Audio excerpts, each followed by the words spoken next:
Hello students, how are you? I hope that you will be fine. So now today I am going to teach you the next topic, decomposition reaction.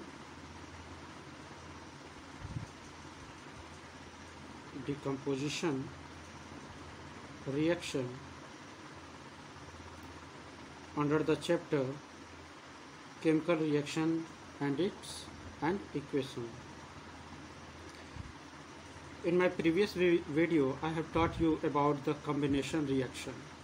तो combination reaction क्या होता है कि जब कोई दो substance या दो केमिकल स्पीसीज जो है मिल के एक सिंगल कंपोनेंट बनाते हैं तो उसके हम जो है क्या बोलते हैं, कॉम्बिनेशन रिएक्शन बोलते हैं। ठीक है, इसको मैंने बताया भी था। आज हम जो है दूसरा पढ़ेंगे, that is the decomposition reaction. Decomposition reaction जो है सेम कॉम्बिनेशन रिएक्शन का क्या होता है, अपोजिट होता है। ठीक है, सो कॉम्बिनेशन रिएक्शन क्या होते हैं, those reactions in which a single substance breaks up to give two or more simpler substances are called decomposition reaction। यानी कि इस decomposition reaction में एक सिंगल सब्सटेंस जो होता है वो दो या दो से अधिक सिंपल सब्सटेंसेस में क्या होता है, ब्रेक हो जाता है। ठीक है, जैसे एग्जांपल के इसको हम जनरली ऐसे समझ सकते हैं कि ए बी कोई क्या है, सिंगल सब्सटेंस है। ये आपस में क्या है, कंबाइंड है, एक सिंगल सब्सटेंस है। और जब ये रिएक्शन करता है, ये ब्रेक होता है, डिकम्पोज होता है, तो ये ब्रेक हो जाता है ए और प्लस बी में।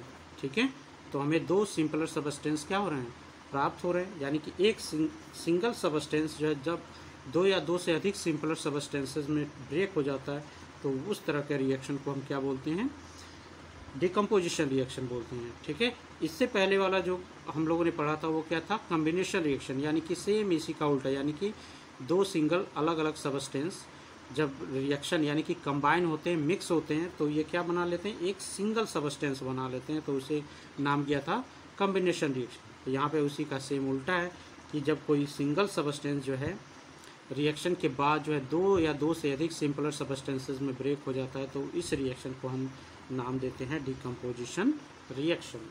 ओके, तो ये रिएक्शंस जो है तीन तरह के होते हैं। पहला जो रिएक्शन है वो थर्मल डिकम्पोजिशन रिएक्शन, दूसरा जो है इलेक्ट्रोलिटिक डिकम्पोजिशन, और तीसरा है फोटोकेमिकल डिकम्पोजिशन। ठीक है, तो there are three types of decomposition reaction. या हम ये कह सकते हैं कि ये जो रिएक्शन होता है ये तीन जो है हीट, लाइट और इलेक्ट्रिसिटी के द्वारा जो है ये प्रोसेस होता है। अब यहाँ पे एक एक्टिविटी दी गई है आप लोगों के बुक में, to demonstrate decomposition of ferrous sulphate by heating. यानी कि हम कैसे डिमॉन्स्ट्रेट करेंगे फेरस सल्फेट को बाय हीटिंग, गर्म करके। तो यहाँ पे हमें करना क्या है कि हमें 5 ग्राम जो है फेरस सल्फेट लेना है। फेरस सल्फेट को हम जो है ग्रीन विट्रॉल भी बोलते हैं, जो कि लाइट ग्रीन कलर का क्रिस्टल होता है। एक ग्लास में, ड्राई हार्ड ग्लास में लेना है। उसके बाद उसको हमें क्या करना है, हीट करना है। ठीक है, तो हीट के दौरान जो फेरस सल्फेट जो क्रिस्टल होता है वो जो है चेंज होना शुरू होता है, और उससे जो है बहुत ही कैरेक्टरिस्टिक यानी कि थोड़ी तीखी गंध जो है, यानी कि वो सल्फ़र की गंध जो है आना शुरू हो जाती है। ठीक है, तो इस तरह से ये हम कह सकते हैं या कहते हैं कि फेरस सल्फेट क्या हो रहा है, हीट करने पे डिकम्पोज हो रहा है, यानी कि वो टूट रहा है। और रिएक्शन कैसे होगा, फेरस सल्फेट फार्मूला जिसको हम ग्रीन विट्रॉल भी बोलते हैं, it's formula is SO4 into 7H2O, that is ferrous sulphate, 2 molecules of ferrous sulphate लेंगे। जब इसको हम हीट करेंगे तो it will be convert into FeSO4 plus 7H2O, यानी कि वाटर यहाँ से क्या होता है, रिलीज हो जाता है, स्टीम के रूप में रिलीज होता है और हमें dirty white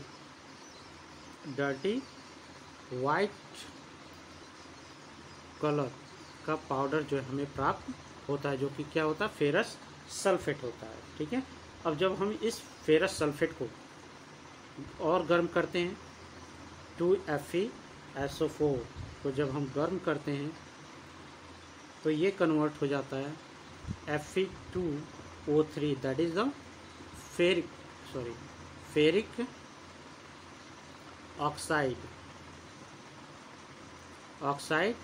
plus SO2 sulphur dioxide और सल्फर ट्राइऑक्साइड, जो कि क्या है, गैसेस हैं, इसमें चेंज हो जाता है।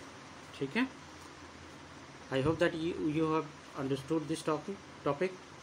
फेरस सल्फेट जो कि हाइड्रेटेड होता है, यहाँ से जब हम इसको गर्म करते हैं तो ये फेरस सल्फेट से जो वाटर है वो क्या हो जाता है, रिमूव हो जाता है in the form of steam. जब फेरस और हमें जो है फेरस सल्फेट का डर्टी वाइट कलर का पाउडर जो है प्राप्त होता है। फिर जो है इस फेरस सल्फेट को जब हम और गर्म करते हैं तो ये कन्वर्ट हो जाता है फेरिक ऑक्साइड में, और सल्फर डाइऑक्साइड और सल्फर ट्राइऑक्साइड में ये ब्रेक हो जाता है, और इसी का गंध हमें जो है, यानी कि सल्फर का गंध जो है हम जलने के बाद जो है हमें महसूस होता है। ठीक है। अब मैंने बताया था कि जो यहाँ पे भी एक चीज़ और, यहाँ पे भी हम देख रहे हैं कि जो फेरस सल्फेट है वो क्या है, एक सिंगल कंपोनेंट है, और ये ब्रेक हो रहा है 2 या 2 से अधिक कंपोनेंट में। ठीक है। तो यहाँ पे भी क्या हो रहा है, डिकम्पोजिशन रिएक्शन हो रहा है, क्योंकि डिकम्पोजिशन रिएक्शन क्या होता है कि सिंगल सबस्टेंस जो है 2 या 2 से अधिक सिंपलर सबस्टेंसेस में क्या होता है, ब्रेक हो जाता है। ठीक है। अब मैंने बताया था कि there are 3 types of the decomposition reaction. First is thermal decomposition reaction. तो थर्मल डिकम्पोजिशन रिएक्शन के बारे में हम आज जानेंगे। दूसरा क्या होता है, इलेक्ट्रोलिटिक डिकम्पोजिशन रिएक्शन, और तीसरा फोटोकेमिकल डिकम्पोजिशन रिएक्शन। तो थर्मल डिकम्पोजिशन के बारे में हम जान लेते हैं। डिकम्पोजिशन रिएक्शन,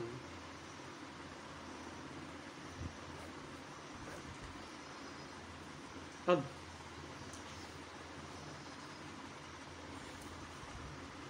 इसकी यहाँ पे एक्टिविटी दी गई है। थर्मल डिकम्पोजिशन क्या होता है कि the decomposition of a substance by heating is called thermal decomposition reaction, यानी कि कोई भी कंपोनेंट अगर हीट के द्वारा उसको अगर हम हीट देते हैं और वो जो है अपने सिंपलर सबस्टेंसेस में क्या हो जाता है, ब्रेक हो जाता है, तो उसको हम बोलते हैं थर्मल डिकम्पोजिशन रिएक्शन। ठीक है। अब कैसे हम डिमॉन्स्ट्रेट करेंगे कि ये जो है यहाँ पे दिया है, to demonstrate thermal decomposition of lead nitrate, यानी कि लेड नाइट्रेट का हमें थर्मल डिकम्पोजिशन करके देखना है कि वो किस में ब्रेक होता है। तो हमें क्या लेना है, एक हार्ड ग्लास बॉइलिंग ट्यूब लेना है एंड पुट अबाउट, और उसमें 5 ग्राम के लगभग जो है लेड नाइट्रेट डाल देना है। लेड नाइट्रेट का फार्मूला क्या होता है, PbNO3 होल ट्वाइस। ठीक है, that is lead nitrate. 5 gram के लगभग जो है इसको बॉइलिंग ट्यूब में डालेंगे। फिर जो है इस बॉइलिंग ट्यूब को एक टंग की सहायता से जो है फ्लेम पे जो है उसको रखेंगे। ठीक है। तो हम देखेंगे कि जो है इससे जो है कुछ समय के बाद जो है ब्राउन फ्यूम्स, यानी कि ब्राउन कलर का जो है धुआं जो है या फ्यूम्स निकलते हुए वहाँ से दिखाई देता है, जो कि क्या होता है, that is the nitrogen dioxide. इससे पहले भी मैंने बताया था कि नाइट्रिक ऑक्साइड को जब ऑक्सीजन के साथ मिक्स किया जाता है तो ये नाइट्रोजन डाई ऑक्साइड बनाता है, जो कि क्या होता है, ब्राउन कलर का होता है। तो यहाँ पे भी जो नाइट्रोजन डाई ऑक्साइड होता है वहाँ से ब्राउन कलर का जो फ्यूम्स बाहर निकलता है। ठीक है।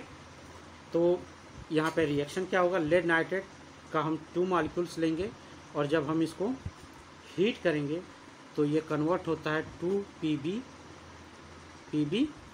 लेड ऑक्साइड जो कि सॉलिड फॉर्म में होता है, plus 4NO2 nitrogen dioxide plus oxygen gas में यहाँ पे ये ब्रेक होता है। और ये नाइट्रोजन डाइऑक्साइड का हमें जो है ब्राउन फ्यूम्स जो है यहाँ से निकलते हुए हमें उस बॉइलिंग ट्यूब से दिखाई देता है। अब जो है डिकम्पोजिशन, थर्मल डिकम्पोजिशन के और भी बहुत सारे एग्जांपल्स हैं। जैसे पहला एग्जांपल यहाँ पे दिया हुआ है, that is decomposition of potassium chlorate, यानी कि पोटेशियम क्लोरेट को अगर हम हीट करें तो क्या बनेगा, क्या मिलेगा, डिकम्पोजिशन ऑफ पोटेशियम क्लोरेट। तो जब पोटेशियम क्लोरेट को हम गर्म करते हैं तो ये जो है पोटेशियम क्लोराइड और जो है ऑक्सीजन में जो है ये क्या हो जाता है, डिकम्पोज हो जाता है। ठीक है, तो इसका रिएक्शन क्या होगा, 2KClO3 that is potassium chlorate which is in solid form. जब इसको हम गर्म करते हैं तो ये कन्वर्ट हो जाता है 2KCl, ठीक है, पोटेशियम क्लोराइड, और 3 मॉलिक्यूल्स ऑफ ऑक्सीजन हमें प्राप्त होता है।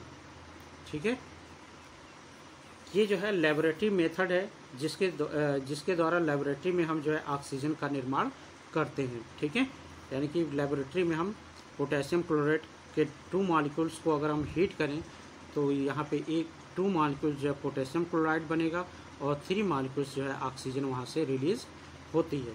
ठीक है, दूसरा क्या है, decomposition of potassium nitrate, decomposition of potassium nitrate. तो पोटेशियम नाइट्रेट को जब हम डिकम्पोज करते हैं तो it converts into the potassium nitrite and oxygen gas. Example reaction क्या होगा, 2KNO3 which is in solid, when is it heated it convert into the 2KNO2 potassium nitrite plus 1 molecule जो है ऑक्सीजन यहाँ से क्या होगा, रिलीज होगा। इसको भी हम लेबोरेटरी में चाहें तो ऑक्सीजन का निर्माण जो पोटेशियम नाइट्रेट से भी कर सकते हैं, लेकिन यहाँ पे जो ऑक्सीजन प्राप्त होगा वो बहुत ही कम मात्रा में प्राप्त होगा। देख रहे हैं यहाँ पे हम 2 मॉलिक्यूल्स ऑफ पोटेशियम नाइट्रेट ले रहे हैं तो हमें केवल 1 ही मॉलिक्यूल जो है ऑक्सीजन प्राप्त हो रहा है, लेकिन अगर हम पोटेशियम क्लोरेट लेते हैं तो हमें 3 मॉलिक्यूल्स जो है ऑक्सीजन प्राप्त होता है। इसीलिए जो है जनरली जो लेबोरेटरी में या जहाँ पे ऑक्सीजन बनाया जाता है वहाँ पे पोटेशियम जनरली जो है पोटेशियम क्लोरेट ही लिया जाता है, क्योंकि उससे हमें बहुत ज़्यादा ऑक्सीजन जो है प्राप्त होता है। ठीक है, than that of potassium nitrate. तीसरा है, यहाँ पे जितने भी हम रिएक्शन देख रहे हैं इन सब में हम देख रहे हैं कि एक सिंगल सबस्टेंस जो है 2 या 2 से अधिक सिंपलर सबस्टेंसेस में क्या हो रहा है, ब्रेक हो रहा है। तो ये सभी जो है डिकम्पोजिशन रिएक्शन के ही क्या हैं, उदाहरण है। और डिकम्पोजिशन रिएक्शन में भी ये थर्मल डिकम्पोजिशन रिएक्शन का एग्जाम्पल है, यानी कि इन सभी रिएक्शन को हमें क्या करना पड़ रहा है, अलग से हीट देना पड़ रहा है। ठीक है, यानी कि ये क्या है, अलग से अगर हम हीट दे रहे हैं इस रिएक्शन को प्रोसेस करने के लिए, that is the endothermic process. ठीक है, या इंडोथर्मिक रिएक्शन कह सकते हैं। अगर एग्ज़ाम में पूछता है व्हाट इज इंडोथर्मिक रिएक्शन तो वहाँ पे एग्जाम्पल के लिए इन एग्जाम्पल्स को भी लिख सकते हैं। ठीक है, डिकम्पोजिशन ऑफ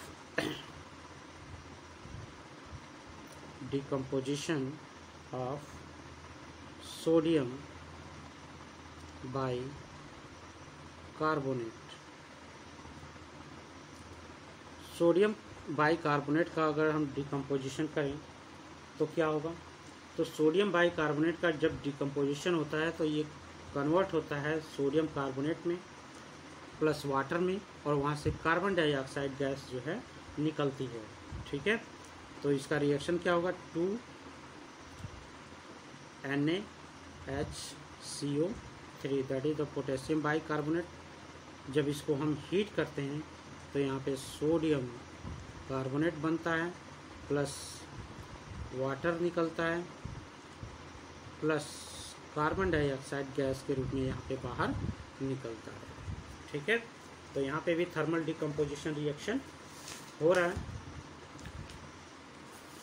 नेक्स्ट जो एग्जांपल है आपका थर्मल डिकम्पोजिशन रिएक्शन का, वो है डिकम्पोजिशन ऑफ अमोनियम डाइक्रोमेट।